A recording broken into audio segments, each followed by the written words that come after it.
Black Clover fans, Jump Festa 2023. So I watched the entire event. I was over on Twitter on Spaces. I highly encourage you to follow me over on Twitter. I make a lot of content over there. Like, I be on Spaces, which is basically a live stream but audio only, and I have a blast on there. Sometimes I bring listeners in to speak if they like, if they request it, and it's a fantastic time. But yeah, I was watching this and I was so shocked when I saw that trailer. We finally got a trailer. It was short. Admittedly, it was about 30 seconds, and realistically, it was about 25 seconds of animation.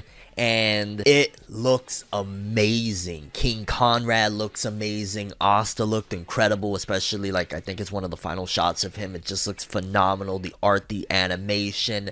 Even though this movie is going straight to Netflix, they put in the work. It looks like Studio Pierrot, aside from their ventures in Boruto, everything outside of it, they've been really picking up their rep. Like, Bleach Thousand and Blood War was amazing. This straight to Netflix Black Clover movie looks so good. And then on top of that, we got a big reveal that is absolutely hilarious that I called. And then initially I was confused because they said it like if he was a helper, but no, those other three in the promotional poster for Black Clover's movie that are shown are not just King Conrad's people, they're actual previous Wizard Kings as well, seemingly confirmed in this film. Also, these ideas where Tabata, essentially, he wanted to explore these things and never got to in the manga, so that's why we're going it with the movie, considering Black Clover's on its final arc and everything, the way it's structured right now, it wouldn't work. I mean, if he went on after this, he could have explored a lot of this, but yeah, Black Clover is seemingly going to be ending soon anyway. But yo, dog, that movie trailer, I can't express enough. They did reuse some shots and it was a bit short, but what they did show, it's like,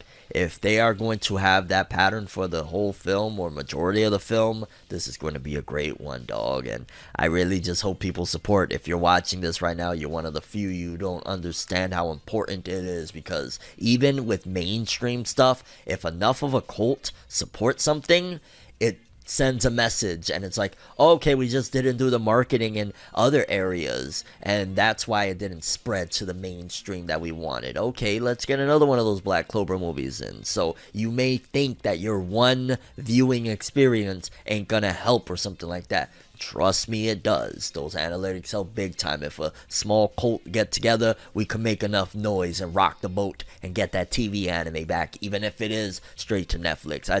I want it back already, and I know you do too. And that trailer looks great. The 4 Wizard Kings previous to Julius, and yo, oh, also in the stream, it was a little bit of a joke that I had, that Tabata at the end, he had a message, which again, he was just saying like, yo, check out the film, and at the end, he's like, oh, by the way, I got some figures dropping, new Black Clover figures, you should go buy them. I was like, Tabata, chasing the bag at Jump Festa, huh? Gotta love it, dog. You get that bread, fam. You support your family. I love Tabata's wholesomeness. You get it. It took me by surprise. I'm gonna keep it honest with you. Seeing this trailer, I didn't expect it, to be honest with you. I was like, wait a minute, what? Because we was watching the main stage. I think this was like a sub stage or something along the lines of that, because we got massive news out of Jump Festa 2023 regarding Undead Unluck's TV anime and a trailer for it. Again, it's being done by David Production, same studio behind JoJo's Bizarre Adventures. First, how many seasons is it at this point? 6, right? Like, yeah, it's behind the JoJo's Bizarre Adventure anime. And this trailer, I'm being 100% honest with you, I like Undead Unluck. I was a part of the whole manga of the year thing that helped it to win #1 manga of the year. I voted in the final round for Undead Unluck against Sousou no Frieren. Don't kill me, Sousou no Frieren fans. I'm more familiar with Undead. I read about 30 chapters. I liked it, but when I thought of anime, I just thought it was going to be wacky. I thought very colorful, I don't know why. I thought like Toei was going to try to clean it up or something because of how it initially was marketed as, hey, you know, she got jugs and I'm squeezing her, you know, like that was the initial, I guess you would say, marketing rollout for Undead Unluck.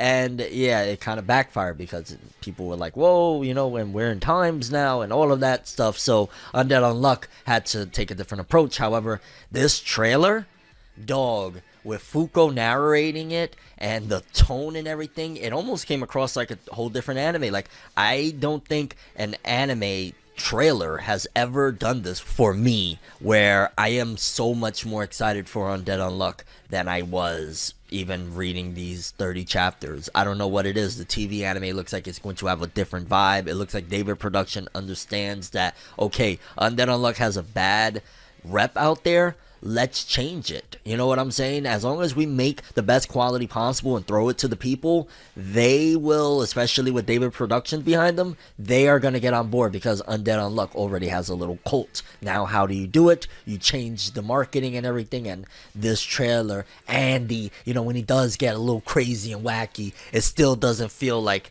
cartoony. It looks like this vibe of seriousness that you would get from like a even Chainsaw Man from Mappa, when Chainsaw Man does feel serious. And I say all that to say that this is one of the best trailers ever put together, and one of the best rebrandings I've ever seen from manga to anime for a series. Like, I think Undead Unluck is kind of like Cinderella, that Cinderella story, and once that TV anime comes, these low manga sales I've been reporting over on, you know, every episode of FORNEVERNEWS, you're gonna see that change with this TV anime, because this looks so freaking good. Can't wait. Can't express enough that 2023, you need to come. Jump Festa, Undead Unluck. Yo, Undead Unluck, wow, tail end of the year, just surprising everyone. Sandland got an announcement for an anime, and we had like a studio attached. It was like, okay, I think Sunrise was a part of it, if I'm not mistaken. And I personally said 3D CGI. I'm a freaking genius. I'm a prophet, I guess you could say, right? Because we got this trailer, as you're seeing it on the screen, of the new Sandland anime that has been announced and is in production, and it is 3D CG and looks very similar to the Dragon Ball superhero film that we just got in theaters not that long ago. And considering Toriyama is the creator of both of them, they probably just was like, well, in the meantime, while we're figuring out the future for Dragon Ball with the new web anime and the new TV anime, why don't we get another one of Toriyama's projects? Again, he's a legacy author at this point, right? Like, look at the manga market with Junji Ito. Like, there's so many things we could do with Toriyama, so let's go in different routes. And it looks like they went with Sandland, and I'm gonna be honest with you, I'm excited. It looks great. Dragon Ball Superhero looked awesome, and I'm just curious when they say anime, because they're just saying, hey, Sandland anime. They're not saying movie, they're not saying TV anime, they're just saying anime. What exactly is it going to be? Are they shopping right now? Is this early in stages of production, and they're trying to see like if any investors want to jump in, and then they're gonna decide from there, or they're maybe gonna decide based on buzz? Because what are you going to do with this? Sandland isn't that long. I want to say it's either one volume or a trilogy, but I'm almost certain it's not the longest thing in the world. It was Toriyama post Dragon Ball, when he basically left the manga industry and just started what he did for years, and that's a one shot every few years, you know what I mean? So Sandland anime announcement with the TV trailer at Jump Festa, and it looks great. It's going to be 3D CG, but considering these are creatures that are kind of humanoid, but they're still creatures, it looks fine. And I'm looking forward to something outside of Dr. Slump and Dragon Ball that is Toriyama related. The guy can clearly write, he can clearly draw. Let's see it come to the big screen, or, well, TV screen. I don't know, I don't think it's a movie, but yeah.